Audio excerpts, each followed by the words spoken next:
Hey folks, this is Jake Davis with a wrestling recap for you today. And tonight, once again, I want to apologize for getting this out so late as I always do with my wrestling recaps. But I have to talk about AEW's Double or Nothing 2021. This is the third annual Double or Nothing. And I guess as far as it looks right now, as far as I'm concerned, AEW's equivalent of WrestleMania. I mean, we don't have one that they can't really call their All Out, All In. All In was the real birth of all this. But anyhow, you know what I mean. AEW Double or Nothing 2 years ago was the first official AEW event. And, Double or Nothing is a special night for this company. This was held in Daly's Place, the same place where they've been holding all their shows for the last year during the pandemic. But a sold-out arena tonight, 5,500 plus people in the attendance. Just a loud ruckus, very happy crowd, very happy to be there, very enthusiastic about every match, every performer. I had serious vibes of early TNA and ECW crowds with this audience at this show. Absolutely love the attitude and energy from this crowd. The announcers are Jim Ross, Tony Schiavone, and Excalibur. We get guest commentators in the first three matches. The opening match is the FTW, that means Fuck the World, champion Brian Cage taking on Hangman Adam Page, with Taz on commentary since he's been banned from ringside. Of course, the Fuck the World Championship is a title created by Taz and ECW back in 1998 because he kept getting screwed out of the world title. He's passed that on to Brian Cage as he's the head of Team Taz. But over the last few months, Cage has been kind of really getting sick of Team Taz being all about Taz and the constant gang run-ins and stuff like that, and really kind of looking like he's starting to want to step out of that shadow and go his own way lately.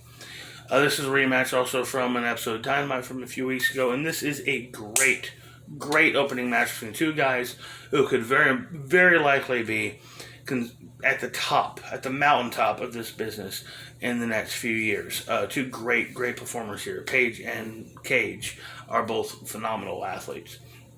This is a really good match. The crowd's white hot into it as the sun is setting in the background. Really great vibe and feel to it, except for a big night.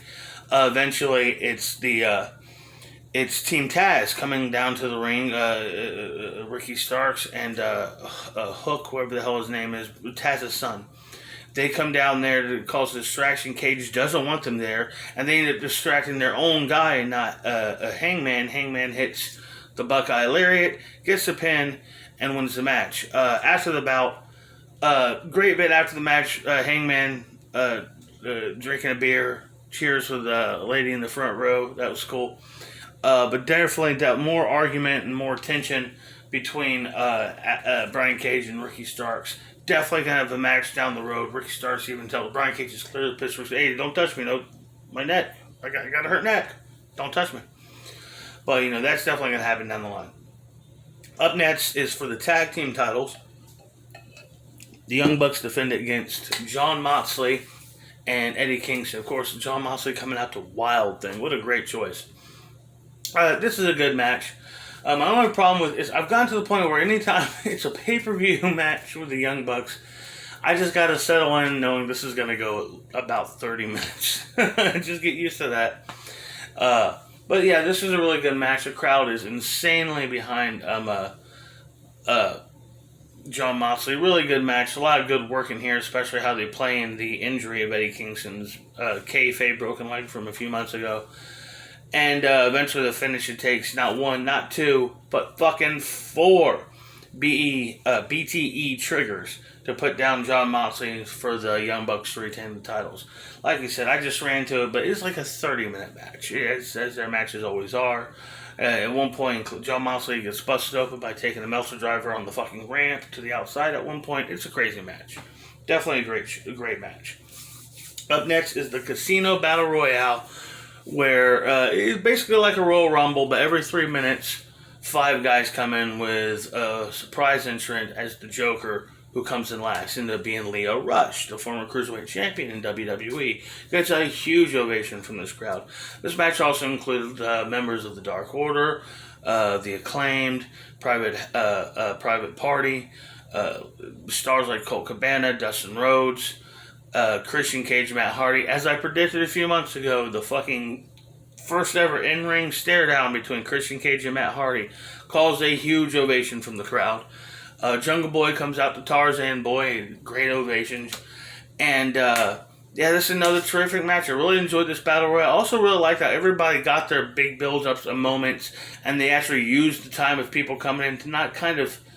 They didn't want to have... Since you have 5 guys coming in every 3 minutes, they really tried to utilize the time they had. I love the spot where I think it's Isaiah Cassidy got hit with a spine buster from Powerhouse Hobbs. He does a Wayans Brothers scream on his way while he's getting spun around. Oh, I laughed my ass off at that. That was great. Eventually it comes down to Jungle Boy, Christian Cage, and Matt Hardy. Hardy tries to get Cage to work with him. Cage throws out Hardy. Jungle Boy and Cage fight on the apron forever. He throws Jungle Boy into the apron, but Jungle Boy does a 619 to get back into the ring.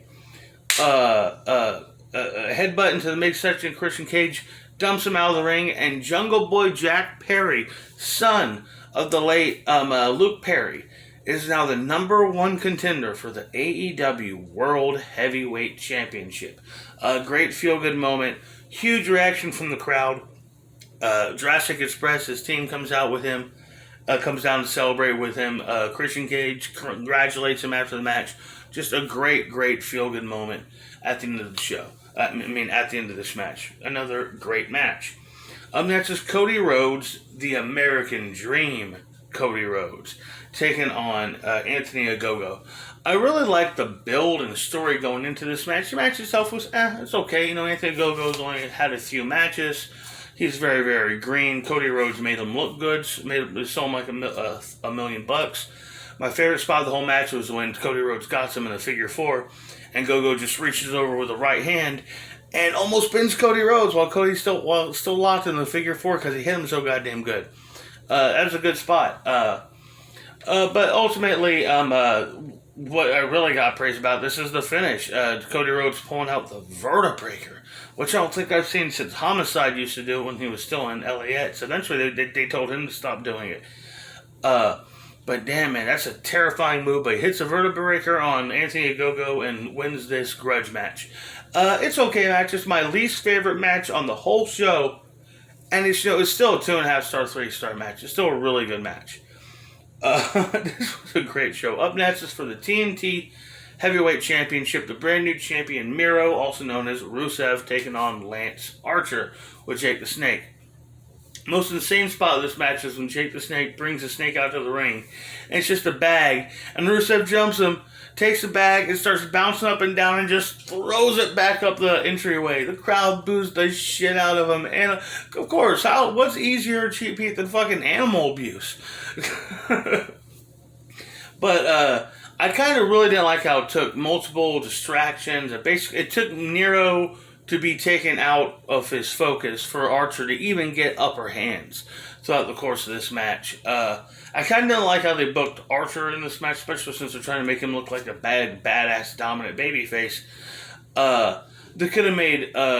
It also made Miro look even more devastating if he would have just gotten more of a clean win. I mean, it's not a clean win. He doesn't really cheat as far as I remember, other than just being a prick.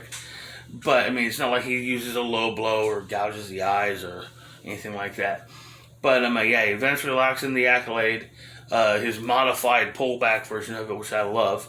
And Rusev or Miro retains the TNT Championship in another good match. The last 2 matches were okay, but we'll get to this. But kind of calm down between those first 3 great matches, these 3 pretty good matches, and the final 4 terrific matches. Up next is the Women's Championship. Kushida defending against Dr. Britt Baker, DMD, with Rebel, not Reba. I thought this match had a lot of sloppy spots early in. Probably felt like there was some clear miscommunication going on. But, had some of the best near falls of the whole fucking show. By the time they got to the finish sequence, the crowd is white hot into this. Britt Baker locks in the lockjaw, and Kushida taps out. And after a year-long title reign, and after being Kushida's reign is over, and since the day they launched over a year and a half ago, on TV at least, Britt Baker's been, in my opinion, the most over chick in the whole company, and she's finally the women's champion. Despite being a heel, the crowd cheers for her like crazy. Still, it's just a great moment for a terrific wrestler. Definitely earned it. Just pulling out some fucking hardcore matches over the last year, fighting through some injuries, pulling off the best promos from any woman in wrestling since Becky Lynch's great run in 2018. And even after the match, Tony Schiavone has to leave the announce table, go give her a hug on the entrance ramp just because, they're friends. And it's just a great moment. Another great moment in a hell of a good match on a hell of a good show. Up next is a tag team match. Darby Allin and Sting taking on Scorpio Sky and All Ego Ethan Page. I mean, I'm still getting to know who Scorpio Sky and Ethan Page are. But, man, what a showing, especially for Ethan Page in this match. I particularly love the spot. By the way, this is Sting's first in-ring match in front of fans in 6 years. 6 years after being told he can't do it anymore. And even at his age, putting on a performance like this was hellacious. And just the crowd loved it. Doing big dives, pulling out some real intensity, some stiff shit. My favorite spot of the whole match, of course, is when Ethan Page and Darby Allin are both in submission holds, and then lock eye contact. They start slapping each other back and forth, trying to get the other guy to tap out. That was great. That was fucking great. The finish comes. Sting blocks a body slam or something by grabbing the ropes, hits a Scorpion Death Drop, and pins Scorpio Sky. Another great feel-good match. A return of an icon, return of a legend. And as far as I'm concerned, he can retire after that. Just to retire on his own terms with a good match that he fucking won. I know you're supposed to retire on your back, but you're not supposed to retire in a company that just brought you in after 15 years so they can make fun of you. But anyhow, semi-main event time. AEW World Heavyweight Championship. Kenny Omega defends against Orange Cassidy and Pop, also known as Adrian Neville, in a triple threat match. Orange Cassidy comes out to Where's My Mind, which again, like Tarzan Boy and Wild Thing, I love the inclusion of actual pop songs or rock songs for these wrestlers. I mean, kind of gives it more of a mainstream feel, opposed to Anthony Go, who just comes out to a knockoff version of Hell's Bells. I mean, at least it's Hell's Bells, but still just a knockoff. Sound alike, you know what I mean? But this is a fun match. My favorite spot of the whole match is when Orange Cassidy blocks a German suplex off the top rope by putting his hands in his pockets. But all three guys live up to their great stuff. They're legends here. Play comedy, play great athletics, great near falls. Fucking Kenny Omega has turned the 2 count, the near fall, into a work of art, a craftsmanship, as far as I'm concerned. And the damn Kenny Omega coming out with all 4 championships he currently holds in 3 different companies. That was cool. And the finish, hitting Pac with all 4 titles, one at a time, then getting hit with the Superman Orange Punch by Cassidy, but just to reverse it into a crucifix and retain the championship. I kind of think it sucks Cassidy got pinned, but he got pinned with by getting caught off guard. He didn't get knocked out. Pac got knocked out, so definitely kind of felt like Cassidy still walks out of this match. It still being him is the feud between him and Omega, and main event time. But I am also looking forward to this Kenny Omega versus Jungle Boy Perry match. Even though I don't think Jack Perry has a chance at winning the title, it's just great he's going to get that shot. Main event time, Stadium Stampede 2. It is the Inner Circle, which is Chris Jericho, Ortiz, Santana, Jake Hager, and Sammy Guevara, taking on FTR or the Revival, MJF, and Sean Spears, Ty Dillinger, with Tully Blanchard in their corner, and basically it's falls count anywhere in the fucking arena. And I love the spot where Jack Swagger and Wardlow is the fifth guy on the team. Yeah, Wardlow is the fifth guy on the heel team, on the Pinnacles team. As they fight into the freezer, and it's just like I'm sitting there thinking, look, man, I know it's false count anywhere in the building, but we can't have you guys in here fighting around the meat. You know, the meat costs money. Animal died for this. Y'all gotta get away from the meat. Y'all gotta fight somewhere else. I'm sorry. Just I wish the referee would have done that. It would have been funny. But there's just all kinds of great stuff in this match. Chris Jericho has clearly got a legit injured elbow in the match. Stapling like a post-it or a cue card into MJF's head at one point. It's just too much madness and craziness to talk about in this goddamn match. A whole room full of chairs that Sammy Guevara and Sean Spears are going to fight with. That just looks, because the lighting and everything, just looks like a bonus level in Mortal Kombat or something. Eventually, Sammy and Spears fight their way to the ring.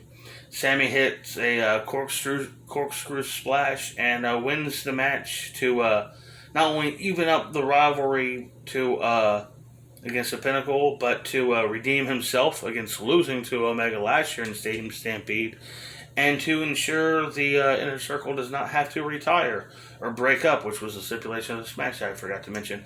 Anyhow, this, in my opinion, because of the one great match after the other, not stretching it out over 2 nights, and having a jam-packed crowd that the camera wasn't afraid to show off just because there were empty seats in the back. This was the best, most entertaining pay-per-view, I say, since the Royal Rumble 2020. A lot of people loved WrestleMania Backlash. Yes, there's one bad match at WrestleMania Backlash, but it's the worst match in the history of the fucking company. So I'm sorry the whole goddamn show goes down with it. That's just the way it goes. Same thing with Revolution back in March. That was a great show. Every match was phenomenal, but the fucking show ended with a goddamn wet fart of a botch. So the whole show sucks. That's just the way it goes. Sorry. Movies are the same thing. A movie can be great. It'd be phenomenal. Amazing effects. Terrific script. Great visual effects. But if the lead actor is Mike Myers, who gives a shit? Anyhow, 5-star fucking show, A+, whatever you want to say. I cannot speak more. I could not praise Double or Nothing 2021 anymore. The things, if you want. I don't care. I don't even like saying that. I'm going to stop saying that. If you want to. I just like to say you want to. Anyhow, I'm Jake Davis, and I'll catch you on the fly.